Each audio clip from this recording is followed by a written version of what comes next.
Imagine a pope who could command kings, rally armies, and spark a war across continents, but who may have once been a husband, a father, even a man torn by forbidden desire.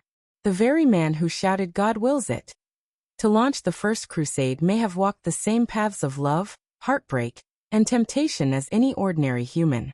This isn't the holy, untouchable figure you learned about in history class. This is a man raw and human, shaping the fate of nations while carrying private struggles in his heart. Urban II is remembered as an iron-willed pope, a religious commander of armies. But behind the ceremonial robes and thunderous sermons was a man with emotions, doubts, and desires. Love, loss, temptation. These shaped him as much as faith and power.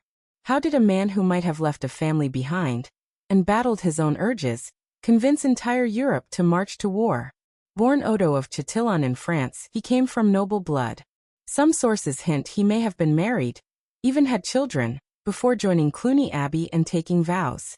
Imagine the sacrifice, leaving behind love, family, and comfort to embrace a strict monastic life.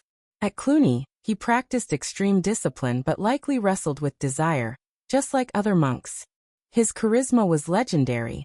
His sermons moved people, especially women, to tears not just from faith but from the sheer power of his presence. His call for the First Crusade was brilliant and human. Channel the violence of unruly knights outward, protect communities at home, and give restless men a higher purpose. When the Crusaders finally captured Jerusalem in 1099, the news reached Rome just days after Urban's death. He never saw the result of the war he ignited. So remember this. Urban II wasn't just the pope who launched the First Crusade. He was also a man who knew love, temptation, and sacrifice. A man who left family, fought desire, and yet burned with vision so strong it changed history.